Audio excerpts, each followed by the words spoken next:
soldiers more than they fear the police.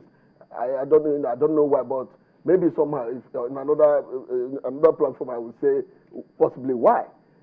So the issue of telling soldiers to patrol the streets or stay in strategic locations where they can be alerted at we call it response time, maybe 1 minute or 2 minutes.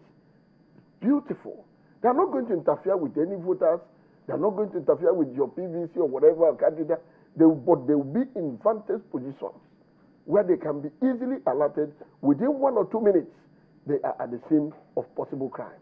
I think we need to endorse that position.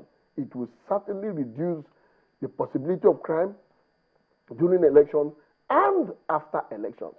My colleague, we were discussing just before we came on, said, look, tension will be, the country will be quiet during accreditation. The country will be quiet during voting. But once counting starts, because everybody now has one gadget or the other with which they will send the votes counted. As soon as votes start being counted, tension will begin to rise. And that is when the soldiers are more important than all the grammar we are speaking.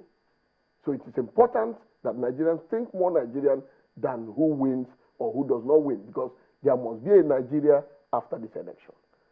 Nigerians must exist after this election. Let me also say that Nigerians know those who are telling them the truth. And this election will show this voting pattern.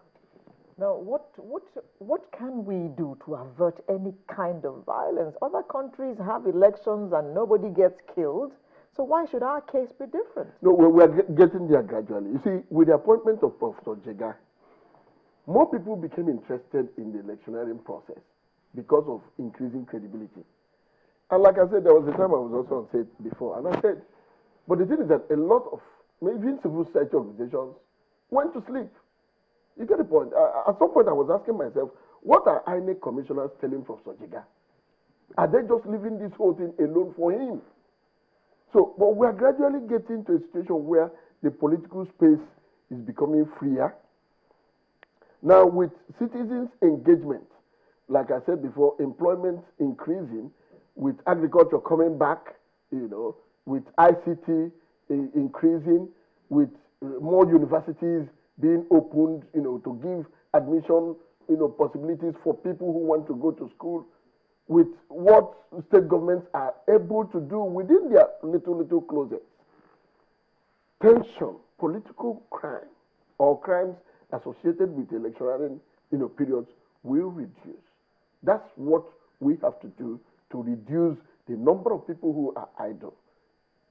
That's clearly what we have to do. But again, law enforcement has to be empowered. The political will to sustain law enforcement. A situation where law enforcement agencies can bring to book anybody through the judicial process, irrespective of the position you are occupying. That is what will make violence reduce. What's your advice? Well, my own advice is simple and straight, because you see, it is sweet to go rhetorical when it's. I will tell you that there are people up to today, including my own wife, who have not gotten their PVC. And they've been going there, and they've been asking them to come. And some of us are just watching. Because you cannot tell me, I, of votable age, will go to a polling unit after I have completed every necessary thing, and you come and you are celebrating that 90% people have gotten their PVC, while I have not gotten mine, and you said I won't vote. It's not going to be, and it's not, you see, because we sit down here today and we are talking of how to reduce violence. They told us that the voters, the reader's card, the card reader stuff, we work for 5 hours, which is about 300 minutes. Okay? If it is 300 minutes, and it will take like 2 minutes to complete the clearance of one voter, that means 150 voters can only be completed within that period. No, are you telling me? No, Mr. Ladoshu. Okay. No.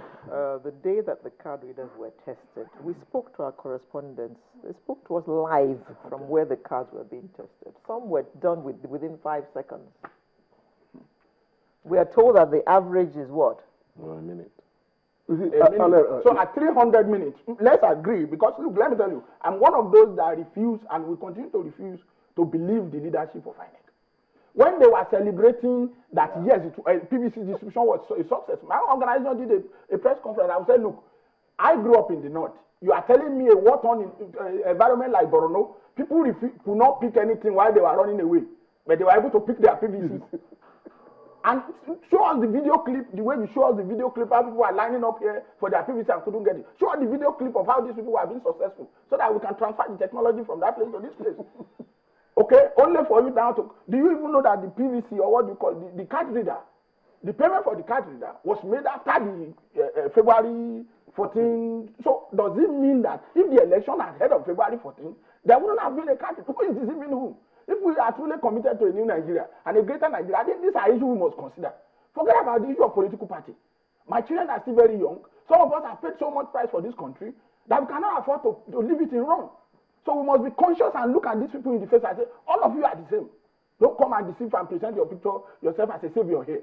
Why will you advertise and dance around Kokomo that you have succeeded in distributing 90% of PVC? Whereas Ogun State, the governor... 81 actually, 81 point something percent. Ogun State here, the governor was virtually on his knee on prime time here. Now look, what is wrong with Ogun State? For God's sake. This is not even about party, it's about the future of this country. And you are talking of security. You mean in a household of 12, like me, a household of 7, only me has my PVC. And you think the 6 of them will now go there and they won't do and not go green? They will definitely do it. No, all right, we have to let's go. Not, we have to go. So your closing statement. My closing statement, you see, INEC, I said it before. Even before February 14th, INEC was not ready. I said it before. Even now, INEC is managing to get ready. Clearly, INEC is not ready for this election. But because there must be an election, Nigerians will go and vote. And I pray to God to help us so that we will have some credibility. The issue of the card reader, we can't even debate it because it is not supposed to even come up at this point. In your closing statements, can we talk to the Nigerian electorate to think about the nation before they think about the politicians? Yes, while thinking about the nation, they want to express their right to vote. So if you are telling me that if it takes us almost 4 hours to line up to collect temporary voters cards, and the time for us to now collect PVC, you are now telling us we are not qualified, not because we have any default of our own. Somebody should pay for it. My brother, that is the truth, except you don't want the Nigeria. Yeah, if we are sincere about the future of Nigeria, somebody should give account. Why did you misrepresent and misinform Nigerians that you are ready about 6 weeks ago? You were not. And you are still dancing Kokoma around. In my village, I can't tell you how many people that have no PVC. And you think those people will keep quiet and be looking at you. And you said you voted. You have not voted.